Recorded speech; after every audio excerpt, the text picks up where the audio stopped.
Good evening friend. आज हम बात करेंगे सेल ऑर्गन के बारे में कि सेल ऑर्गन जो होते हैं कोशिकाओं में जो पाए जाते हैं सेल ऑर्गन, उनके नाम कौन कौन से हैं, उनके कार्य कौन कौन से हैं। तो हेडिंग डालते हैं सेल ऑर्गन कोशिकांग जिसे कहा जाता है। इसके पहले वाले वीडियो में हम कोशिका के बारे में अध्ययन कर चुके हैं पूरा, और प्लांट सेल और एनिमल सेल में क्या डिफरेंस होता है, प्रोकैरियोटिक यूकैरियोटिक सेल में क्या अंतर होता है। आज अध्ययन करेंगे जो सेल ऑर्गन होते हैं कौन कौन से हैं और उनके कार्य कौन कौन से हैं। तो सेल ऑर्गन स्टार्ट करते हैं और पहला सेल ऑर्गन हो जाएगा हमारा सेल वॉल, जिसे कहते हैं कोशिका भित्ति। ये कोशिका भित्ति जो होता है सिर्फ प्लांट सेल में होता है, पौधों में होता है, एनिमल में नहीं पाया जाता है। बहुत ही इंपॉर्टेंट क्वेश्चन है, इसको ध्यान दीजिएगा कि सेल वॉल संबंधित जो पहला क्वेश्चन ही है कि सेल वॉल सिर्फ और सिर्फ प्लांट सेल में ही पाए जाते हैं, एनिमल सेल में नहीं पाए जाते हैं। दूसरा सवाल है इससे संबंधित जो बनता है कि जो जीवाणु होते हैं उसके अंदर भी सेल वॉल पाया जाता है। यही कारण है कि जो जीवाणु हैं इन्हें हम लोग प्लांट कहते हैं, पौधों में रखा गया है, न कि ये एनिमल है। इसका मेन कारण यही होता है क्योंकि जीवाणु में सेल वॉल पाया जाता है। यहाँ हम देखेंगे जो सेल वॉल है इसके जो विशेषता है कि जो प्लांट सेल होते हैं जो आप ग्रीन कलर में देख रहे हैं, एक आउटर कवर एरिया जो होता है यही सेल वॉल है।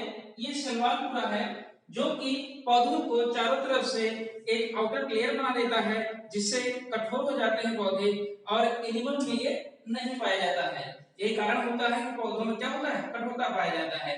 एक कवर एरिया होता है पूरा जो बनाता है, और ये जो बना होता है ये सेलुलोज का बना होता है। किसका बना होता है, सेलुलोज का। तो जो सेल वॉल है ये सेलुलोज का बना कठोर आवरण होता है, दृढ़ होता है। इसी की कठोरता के कारण ही जो है पौधे कठोर होते हैं, उसकी जो लकड़ियां होती हैं कठोर होती हैं क्योंकि उसमें जो सेल वॉल होता है जो कि सेलुलोज का बना होता है ये कठोर होता है। जबकि जबकि पादप में होते हैं सेलुलोज। जबकि अगर हम बात करें जीवाणु की, बैक्टीरिया की, अगर बात करें बैक्टीरिया की तो बैक्टीरिया में जो है पाया जाता है, बैक्टीरिया में भी सेल वॉल पाया जाता है, लेकिन ये सेलुलोज का ना बन करके ये बना होता है पेप्टिडो ग्लाइकान का। ये पेप्टिडो ग्लाइकान का बना होता है। जबकि जो फंजाई होते हैं, कवक होते हैं, इसमें भी सेल वॉल पाया जाता है, ये काइटिन का बना होता है। जो कवक होते हैं, कवक जिसे हम लोग फंजाई कहते हैं, ये जो बना होता है इसमें काइटिन का बना होता है। ध्यान दीजिएगा सेल वॉल से संबंधित 3 क्वेश्चन पूछा जाता है। इस सेल वॉल किसमें पाया जाता है, जवाब आएगा प्लांट सेल में। दूसरा सवाल कि सेल वॉल किसका बना होता है, सेलुलोज का बना होता है। तीसरा सवाल कि जो बैक्टीरिया होते हैं, जीवाणु होते हैं, उनका जो सेल वॉल होता है वो किसका बना होता है, पेप्टिडो ग्लाइकान का बना होता है। जबकि पौधों का सेल वॉल सेलुलोज का बना होता है। आगे जो कवक होते हैं, फंजाई होते हैं, इनका सेल वॉल किसका बना होता है, तो जो कवक होते हैं फंजाई, इनका सेल वॉल काइटिन का बना होता है। अगर सबसे सवाल पूछा जाता है कि बैक्टीरिया को एनिमल में रखा गया है, प्लांट में, जवाब आएगा बैक्टीरिया को प्लांट में रखा गया है क्योंकि इसमें क्या पाया जाता है, सेल वॉल पाया जाता है जो कि पेप्टिडो ग्लाइकान का बना होता है। तो इतना हो गया ये सेल वॉल के बारे में, और ये थोड़ा सा मोटे भी होते हैं और कड़े भी होते हैं, इसी कारण पौधे जो होते हैं काफी कठोर होते हैं। दूसरा हो जाता है कोशिका झिल्ली, जिसे कहते हैं सेल मेम्ब्रेन, या इसे प्लाज्मा लेमा भी बोला जाता है, सेल मेम्ब्रेन भी कहते हैं, कोशिका झिल्ली भी बोला जाता है। तो जैसे आप ये समझिए कि जो कोशिका झिल्ली है ये एनिमल में पाया जाएगा और प्लांट में पाया जाएगा। ये रेड कलर में ये प्लांट में पाया जाएगा और एनिमल में पाया जाएगा। और ये जो बना होता है ये लाइपोप्रोटीन की बनी होती है। Lipoprotein means lipid plus protein तो मिलकर बना होता है लाइपोप्रोटीन।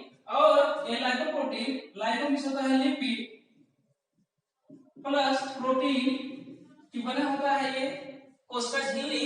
और ये जंतु और प्लांट दोनों में पाए जाते हैं।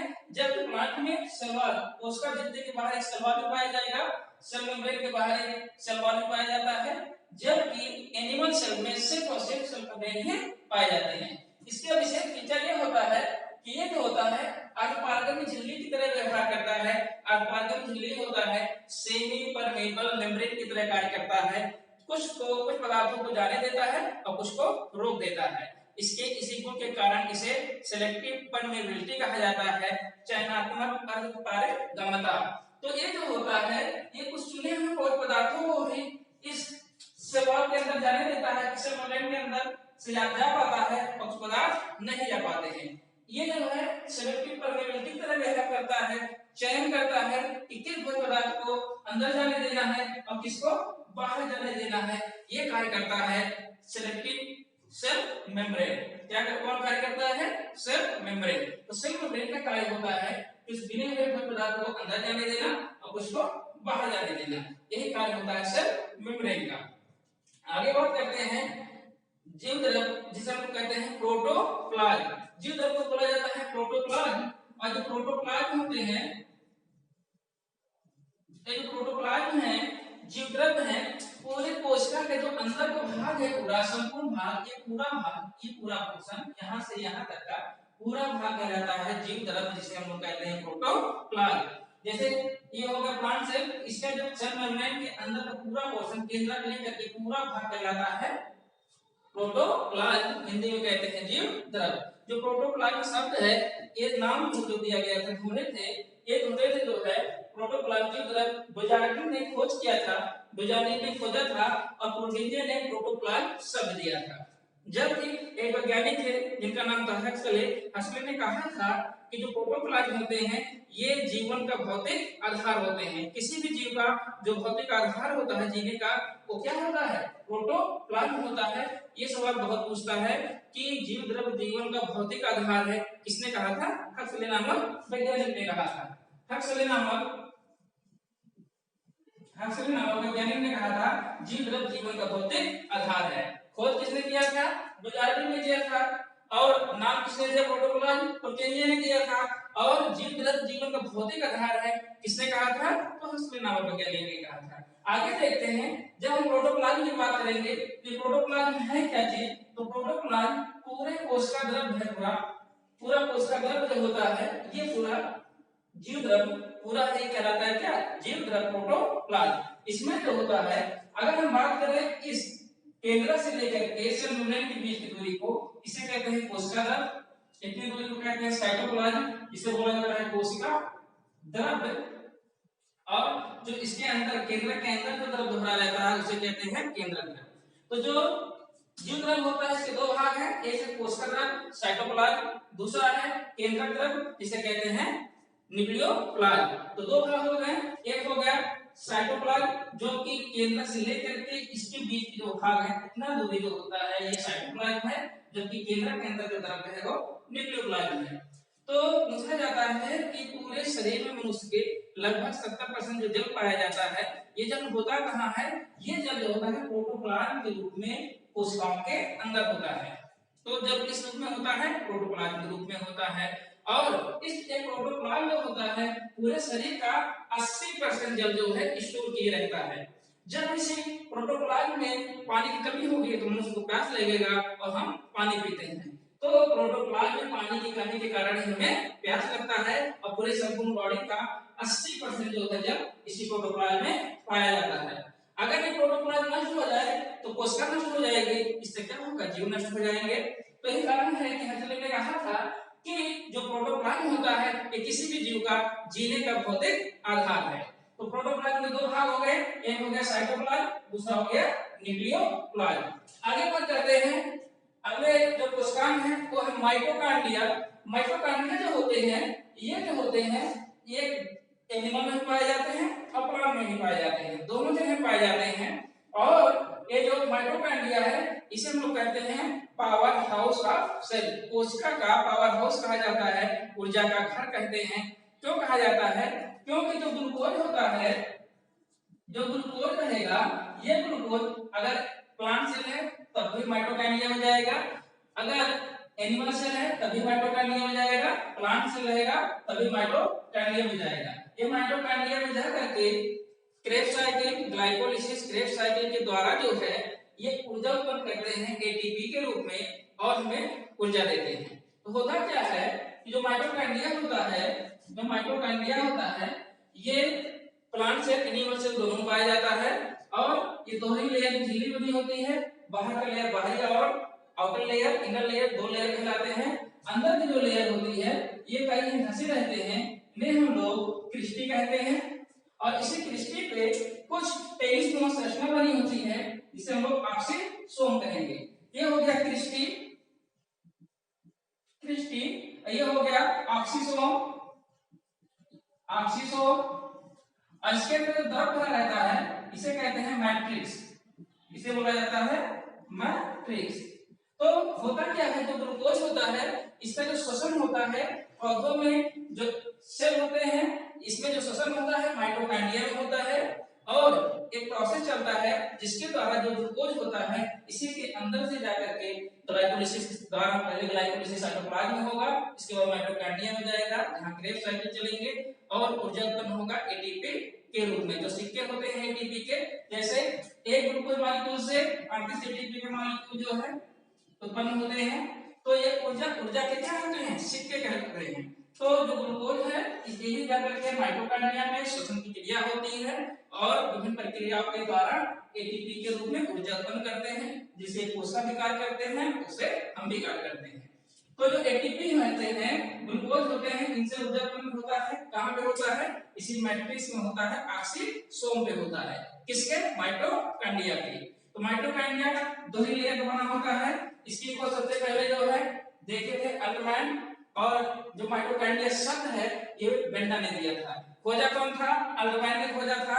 नाम किसने दिया था माइटोकॉन्ड्रिया, बेंडा ने दिया था।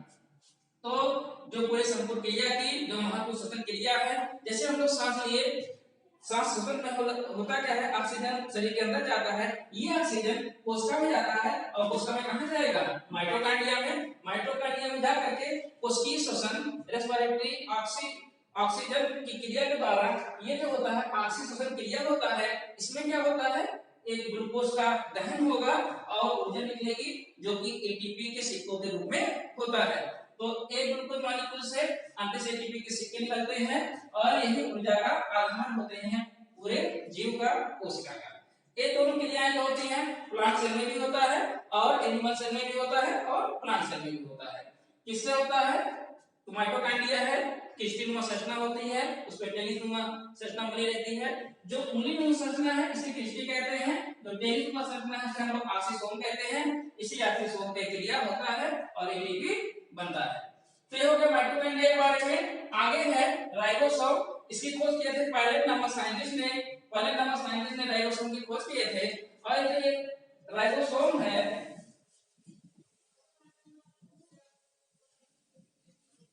ये जो राइबोसोम है ये चाहे प्लांट सेल हो चाहे एनिमल सेल हो, सबसे छोटा कोशिकांग है। अगर हम प्लांट सेल की बात करें सबसे बड़े कोशिकांग की तो क्लोरोप्लास्ट हो जाएगा, और सबसे छोटे कोशिकांग की बात करें सबसे छोटी जो सेल ऑर्गन है वो है राइबोसोम। अगर हम एनिमल सेल की बात करें तो सबसे बड़े सेल ऑर्गन है माइटोकॉन्ड्रिया और सबसे छोटा सेल ऑर्गन राइबोसोम। तो दोनों कोशिकाओं के चाहे प्लांट सेल हो या एनिमल सेल हो, दोनों में सबसे जो स्मॉल कोशिकांग है, छोटा कोशिकांग है, वो है राइबोसोम। तो राइबोसोम की खोज पलारी नामक साइंटिस्ट ने सबसे पहले जो है सेल की जड़ में किया था। बाद में इसका डिटेल अध्ययन किया गया और ये जाना गया कि जो राइबोसोम होते हैं ये दो प्रकार के होते हैं, एक होता है 70S, दूसरा होता है 80S। जो 70S राइबोसोम होते हैं ये बैक्टीरिया में पाए जाते हैं, ब्लू ग्रीन एल्गी में पाए जाते हैं, और जो क्लोरोप्लास्ट है माइटोकॉन्ड्रिया है इसके अंदर भी राइबोसोम पाए जाते हैं जो कि 70S प्रकार के होते हैं। तो 70S का जो राइबोसोम होता है ये जीवाणुओं में पाया जाता है, ब्लू ग्रीन एल्गी में पाया जाता है, नील हरी शैवाल में पाया जाता है, और क्लोरोप्लास्ट हरित लवण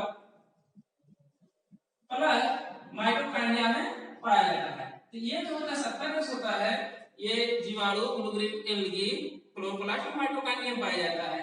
जबकि ये यूकेरियोटिक सेल में पाया जाता है, चाहे वो प्लांट सेल हो या एनिमल सेल हो, इसमें जो है 80S राइबोसोम पाया जाता है। ये राइबोसोम ये जगह साइटोप्लाज्म में बिखरे हुए रहते हैं, और जो साइटोप्लाज्म रेटिकुलम है जो रेड कलर में बिंदी है यही राइबोसोम है जो कि 80S प्रकार का होता है। ये राइबोसोम 70S दो यूनिट का बना होता है, एक होता है 50S और दूसरा होता है 30S। ये जो होता है 60S और 40S का बना होता है। होता क्या है, एक मशीन है जिसके द्वारा है सेडिमेंटेशन कोएफिशिएंट के द्वारा हम लोग उस मशीन में चक्कर लगाते हैं और देखते हैं कि जो राइबोसोम के कण होते हैं 50-60 पे रुक जाते हैं। यस का मतलब होता है सेडिमेंटेशन कोएफिशिएंट। तो सेडिमेंटेशन का पहला अक्षर यस से स्टार्ट होता है इसलिए यस लिखा गया है, और जो 60 पे रुक रुक जाते हैं और उन्हें 60s कहते हैं। जो 40 पे है उन्हें 40 से, जो 50 हो गए हैं 50 से, अलग अलग नाम दे दिया गया है। होता क्या है, जैसे यहाँ दो भाग में होते हैं, मान सपोज दैट ये 50s है, ये 30s है, ये दोनों जो है डाइमर होते हैं, अलग अलग होते हैं, लेकिन जब यहाँ पे मैग्नीशियम आयन Mg+2 आयन की कंसंट्रेशन बहुत ज्यादा हो जाती है तो ये दूसरे क्या होते हैं, जुड़ जाते हैं। और जब इसकी कंसंट्रेशन कम होता है दोनों अलग अलग हो जाते हैं। जब प्रोटीन संश्लेषण होना रहेगा तब ये दोनों क्या होगा, आपस में जुड़ जाएंगे और बनाएंगे 70S राइबोसोम। और यही हाल है 80S में। 80S में छोटा है, एक बड़ा है, ये 60S का हो गया, ये 40S का हो गया। इसमें भी जब मैग्नीशियम आयन जो है कंसंट्रेशन बढ़ जाता है तो ये दोनों जुड़ जाते हैं और जो मैग्नीशियम आयन की सांद्रता कम हो जाती है दोनों अलग हो जाते हैं। तो जब प्रोटीन संश्लेषण होता है दोनों जुड़ते हैं और बाद में दोनों अलग अलग हो जाते हैं। तो यहाँ जो राइबोसोम पाया जाता है ये 60S के रूप में अलग से भी पाया जाता है, अलग से भी जो इसके मोनोमर होते हैं 60S, ये यहाँ भी पाया जाता है। तो ये जो है राइबोसोम क्या कार्य है, इसका कार्य होता है प्रोटीन का संश्लेषण करना। किसके बने होते हैं, ये राइबोसोम जो होते हैं आरएनए प्लस प्रोटीन के बने होते हैं। तो जो राइबोसोम होते हैं आरएनए प्लस प्रोटीन के बने होते हैं, इसके बने होते हैं आरएनए प्लस प्रोटीन के बने होते हैं और इसका कार्य क्या होता है, प्रोटीन संश्लेषण करना। तो प्रोटीन संश्लेषण का कार्य करते हैं राइबोसोम। पूछा जाता है कोशिका में प्रोटीन संश्लेषण का कार्य कौन करता है, जवाब आएगा राइबोसोम। कितने प्रकार के होते हैं, दो प्रकार के होते हैं, 70S 80S। 80S राइबोसोम का बड़ा खंड 60S का होता है, दूसरा 40S का, जबकि 70S का क्या रहेगा 50 और 30 का रहेगा। दोनों किससे जुड़े रहते हैं, मैग्नीशियम आयन से जुड़े रहते हैं। मैग्नीशियम आयन की कंसंट्रेशन ज्यादा जुड़ जाते हैं, कम होने पर दोनों अलग हो जाते हैं। किसने खोजा था, पगारी नामक साइंटिस्ट ने खोजा था। राइबोसोम का कार्य क्या है, प्रोटीन संश्लेषण करना। किसके बने होते हैं, प्रोटीन प्लस आरएनए के बने होते हैं। आगे देखते हैं अगला जो होता है ये है लवक, जिसे हम लोग कहते हैं प्लास्टिडस। प्लास्टिक बोलते हैं इसे, प्लास्टिक कहते हैं। ये पौधे के बहुत महत्वपूर्ण भाग होते हैं जिसे हम लोग कहते हैं लवक। लवक जो होते हैं तीन प्रकार के होते हैं, एक है वर्णी लवक, आवरणी लवक, हरित लवक। वर्णी लवक को बोला जाता है क्रोमोप्लास्ट, ल्यूकोप्लास्ट और क्लोरोप्लास्ट।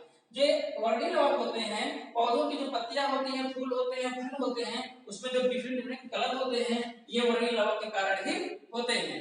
तो क्रोमोप्लास्ट जो होता है ये विभिन्न प्रकार के रंग उत्पन्न करता है पौधों की पत्तियों, रंगों, फूलों और फलों में। जबकि आवरण लवक जो होते हैं ये सफेद होते हैं, ऐसे जगह पाए जाते हैं जहाँ पौधों के सफेद भाग होते हैं, जैसे जड़ हो गया, अंदर की तना हो गई, उसे कहते हैं आवरण लवक, ल्यूकोप्लास्ट। जैसे टमाटर हो गया, शुरुआत में सफेद होता है, उसमें आवरण लवक पाया जाता है, धीरे धीरे वो हरा होने लगता है, उसमें हरित लवक पाया जाता है, बाद में वही हरा रंग जो होता है लाल में कन्वर्ट हो जाता है, वो वर्णी लवक में बदल जाता है। पहले किसमें था, ल्यूकोप्लास्ट, आवरण लवक, धीरे धीरे वो हरित लवक बदला और हरित लवक से किसमें बदल जाता है, वर्णी लवक बदल जाता है, क्रोमोप्लास्ट में बदल जाता है। इसमें जो सबसे ज्यादा महत्वपूर्ण है वो है हरित लवक, क्लोरोप्लास्ट। ऐसा क्यों, क्योंकि यही हरित लवक ही है जो कि प्लांट सेल में पाए जाते हैं। ये हरित लवक एनिमल सेल में नहीं पाए जाते हैं, इसे प्लांट सेल में पाए जाते हैं और इसे क्लोरोप्लास्ट बोला जाता है। इसे कहा जाता है रसोई घर। रसोई घर इसलिए कहते हैं क्योंकि जो भोजन का निर्माण होता है ये क्लोरोप्लास्ट के अंदर ही होता है। ये जो क्लोरोप्लास्ट होता है इसमें क्या होता है, ये भी डबल लेयर का स्ट्रक्चर होता है।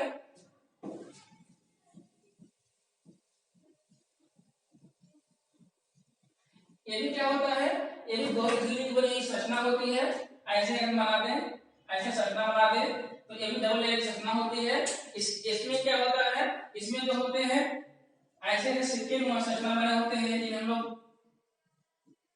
क्वांटासोम बोलते हैं। इन्हें कहा जाता है क्वांटासोम। ये दोहरी नुमा झिल्ली के बने होते हैं, इन्हें कहा जाता है क्वांटासोम बोला जाता है। ये क्वांटासोम होते हैं और इसके अंदर जो द्रव होता है उसका एक स्पेशल नाम है जिसे हम लोग कहते हैं स्ट्रोमा। इसे बोलते हैं स्ट्रोमा। इसके अंदर जो द्रव होता है उसे कहते हैं स्ट्रोमा। और जो सिक्के नुमा संरचना होती है, जैसे एक सिक्का इसके ऊपर अगला सिक्का, फिर अगला सिक्का, ऐसा चला जाता है और ये बनाता है क्वांटासोम। इस क्वांटासोम में जो होते हैं, जो एक सिक्का होता है उसके ऊपर जो है क्लोरोफिल के अणु होते हैं, और फिर एक सिक्का होता है, फिर उसके ऊपर क्लोरोफिल के अणु रहेंगे, फिर एक सिक्का रहेगा, और बीच बीच में क्या होते हैं, क्लोरोफिल के अणु होते हैं। जैसे एक सिक्का ये बन गया, एक सिक्का हो गया, इस सिक्के के ऊपर दोनों के बीच में 231 क्लोरोफिल के अणु होते हैं। ये क्लोरोफिल के जो अणु होते हैं, यही कारण होता है, इसी क्लोरोफिल के अणु के पाए जाने के कारण ही पत्तियों का रंग हरा होता है। क्योंकि ये जो होते हैं पौधे से जो प्रकाश अवशोषित करते हैं, इसमें हरे सबको तो अवशोषित कर लेते हैं, लेकिन हरे रंग के प्रकाश को परावर्तित कर देते हैं, और यही कारण होता है कि जो पत्तियों का रंग होता है वो हरा होता है। और इसी को सिक्के में वह संरचना पाया जाता है, इसी के अंदर होता है क्लोरोफिल के अणु, और यही क्लोरोफिल का जो अणु होता है, यही क्लोरोफिल का जो अणु होता है, ये सूर्य के प्रकाश को अवशोषित करता है, सूर्य के प्रकाश को अवशोषित करता है, और यही कार्य होता है। फिर ये क्या करेगा, सूर्य के प्रकाश को अवशोषित करके जो कार्बन डाइऑक्साइड रहेंगे और जल रहेगा उसको मिला के ग्लूकोज बनाएगा। तो ध्यान दीजिएगा, जो क्लोरोफिल होता है ये सूर्य के प्रकाश को अवशोषित करता है, और सूर्य के प्रकाश की उपस्थिति में ही ये क्रिया कराता है कार्बन डाइऑक्साइड का और जल का, और बनाता है ग्लूकोज। तो सूर्य के प्रकाश को कौन अवशोषित करता है, क्लोरोफिल के अणु। कितने होते हैं, 231। कहां पाए जाते हैं, क्वांटासोम में। तो दो क्रियाएं चलती हैं, एक होता है प्रकाश की क्रिया, दूसरी होती है अंधकार की क्रिया।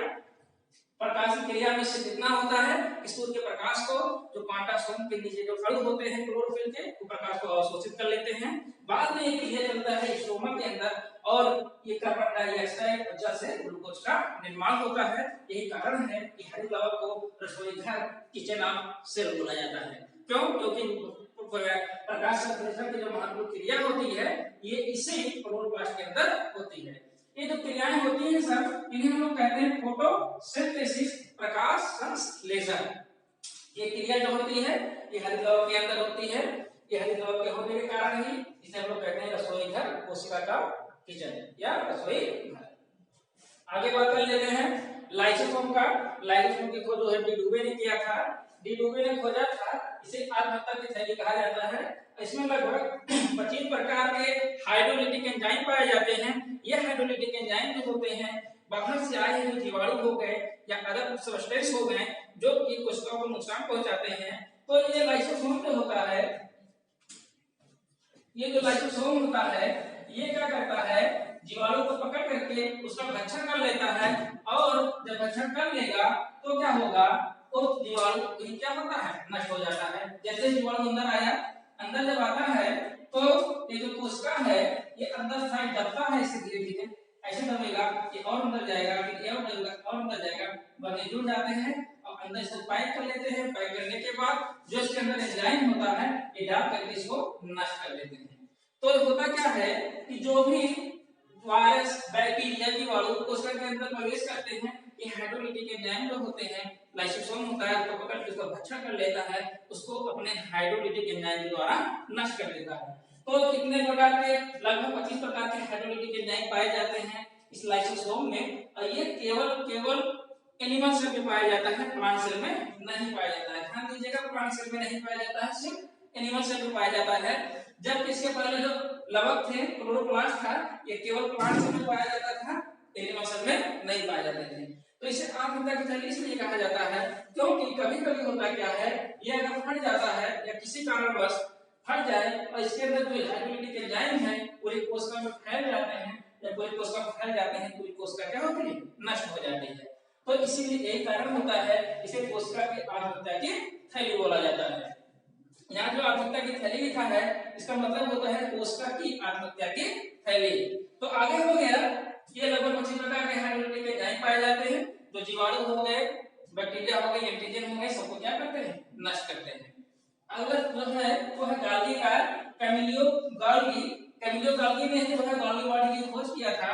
ये क्या होते हैं, ट्यूबनुमा संरचना होती है, ऐसी संरचना पाई जाती है, ऐसे और इसका काम क्या होता है, ये क्या करता है, परिवहन करने का कार्य करता है। जो एंजाइम है, विटामिन है, प्रोटीन है, जो भी परिवहन का कार्य होता है ये गाल्गी काय का होता है। एक विशेष प्रकार के एंजाइम और हार्मोन का स्रावण भी करते हैं, सीक्रेट भी करते हैं, और परिवहन का भी कार्य करते हैं कि कौन सा जो है कोशिका के बाहर जाना रहेगा तो यहाँ से किसी हार्मोन को यहाँ तक लाने के लिए करेगा, गाल्गी काय करेगा। एक कारण होता है इसे ट्रांसपोर्टेशन सिस्टम भी बोला जाता है गाल्गी काय को, क्योंकि ये परिवहन में आवागमन का कार्य करते हैं। तो जो गाल्गी काय है कैमिलो गाल्गी ने खोजा था और इस श्रवण का कार्य करते हैं, सिक्रेट करते हैं विभिन्न प्रकार के एंजाइम और हार्मोन का, और ये आवागमन नियमन करते हैं, ट्रांसपोर्टेशन को रेगुलेट करते हैं, संचालित करते हैं। कौन करता है? ये जो गाल्गी काय होते हैं ये जंतुओं में पाए जाते हैं, पौधों दोनों में पाए जाते हैं। जैसे गाल्गी काय हो गए, गाल्गी बॉडी हो गई, विभिन्न प्रकार के हार्मोन हो गए, एंजाइम हो गए, इसका श्रवण भी करते हैं और जो भी पदार्थ होते हैं उनको रेगुलेशन में भी सहयोग करते हैं। आगे है केंद्रक, जिसकी खोज रॉबर्ट ब्राउन ने किया था। ये पूरा पोर्शन जो अंदर है, अंदर साइड में है, ये केंद्रक होता है। केंद्रक जो होता है प्लांट एनिमल दोनों से में पाया जाता है। पूरे कोशिका का सबसे महत्वपूर्ण भाग होता है। जैसे हमारे शरीर का सबसे महत्वपूर्ण भाग हमारा दिमाग है, उसी प्रकार ये जो एनिमल सेल है, प्लांट सेल है, इसको जो रेगुलेट करता है, संचालित करता है, ये करता है केंद्रक। केंद्रक पूरे कोशिका का सबसे महत्वपूर्ण भाग होता है। इसके चार भाग होते हैं। पहला भाग हो जाता है केंद्रक कला, जो इसको घेरे रहता है चारों ओर से, इसे कहते हैं केंद्रक कला। दूसरा भाग होता है केंद्रक छिद्र, यहाँ केंद्रक छिद्र होते हैं जिससे जो केंद्रक के अंदर के पदार्थ है वो कोशिका द्रव्य में जाए और कोशिका द्रव्य वाला पदार्थ केंद्रक के अंदर आता है। तीसरा जो भाग है वो होता है केंद्रिका।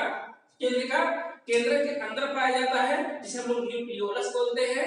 ये इसका कार्य है, ये राइबोसोम का संश्लेषण करता है। आगे इसी केंद्रक में ही केंद्रक द्रव्य पाया जाता है और इसी केंद्रक द्रव्य में ही जो है क्रोमैटिन फाइबर होते हैं जो गुणसूत्र बनाते हैं। ये धागे की जो संरचना है इसे हम क्रोमैटिन फाइबर बोलते हैं और यही डीएनए फ्रेगमेंट भी होते हैं। ये डीएनए पतले पतले धागे में संरचना होते हैं जिसे हम लोग क्रोमैटिन फाइबर बोलते हैं। सेल डिवीजन के समय इसी पतली मध्य संरचना के आगे पूरा जो केंद्रक द्रव्य सब इकट्ठा हो जाता है और इसे हम बोलते हैं क्या? क्रोमोसोम। तो क्रोमोसोम यही है संरचना जो है, एक क्रोमोसोम्स है। तो मनुष्य में 23 जोड़े क्रोमोसोम पाए जाते हैं। अगर संख्या की बात करें तो 46 और अगर जोड़े की बात करें 23 क्रोमोसोम। कहाँ होते हैं? इसी केंद्रक के अंदर होते हैं। और जब सेल डिवीजन होता है तो ये क्या होते हैं? अलग अलग हो जाते हैं।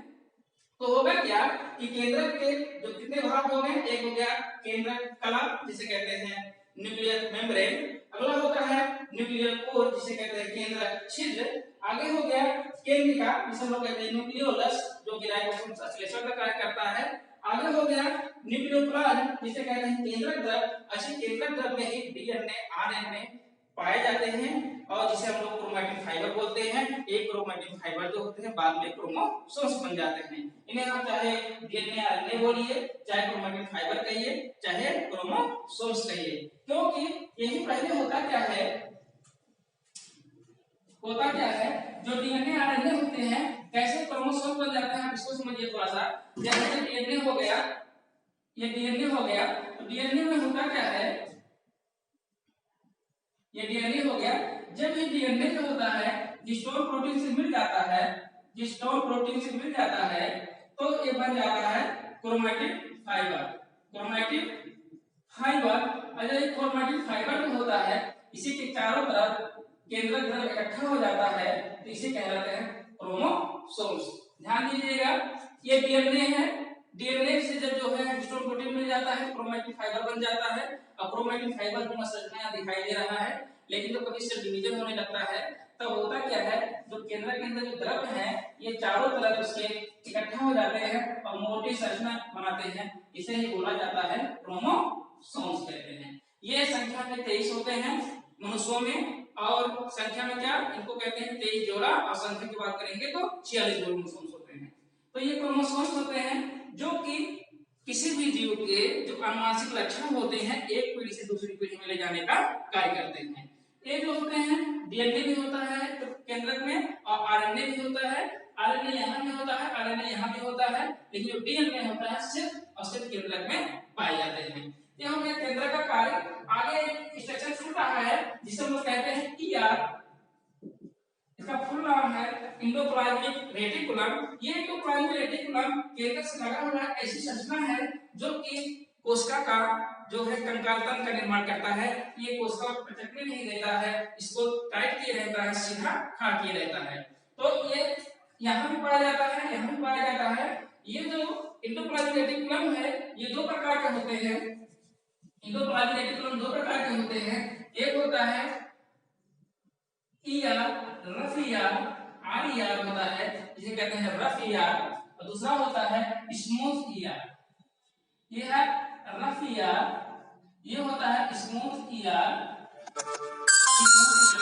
जो रफ ईआर होता है, ये रफ ईआर जो होता है, ये जो होता है, ये जो होता है, जो सिस्टम होता है यहाँ पे, इस पे जो है अगर क्रोमोसोम पाए जाते हैं इसे रफ ईआर कहा जाता है। अगर इसके ऊपर क्रोमोसोम नहीं पाए जाते हैं, इसके ऊपर क्रोमोसोम नहीं पाए जाते हैं, इसे कहा जाता है स्मूथ ईआर। जो स्मूथ ईआर होता है ये विभिन्न प्रकार के हार्मोन और एंजाइम का संश्लेषण करते हैं, जो कि रफ ईआर होता है ये प्रोटीन संश्लेषण करता है। ये प्रोटीन संश्लेषण करेगा क्योंकि राइबोसोम पाया जाएगा, और ये राइबोसोम ही क्या होता है, प्रोटीन संश्लेषण का कार्य करता है। तो जो यहाँ पे ईआर पाए जाते हैं ये जो होते हैं रफ ईआर होता है तो प्रोटीन संश्लेषण करेगा, और अगर स्मूथ ईआर है तो एंजाइम और विटामिन और हार्मोन का संश्लेषण करेगा। तो ये हो गए कोशिकाओं के बारे में। ओवरऑल जितने कोशिकाएं हैं सेल के बारे में आप लोग जान लिए। इससे संबंधित जो क्वेश्चन है ये खोजकर्ता हो गए, इनके मेन जो कार्य हैं ये हो गए। धन्यवाद, आप लोग नोट कर लीजिए।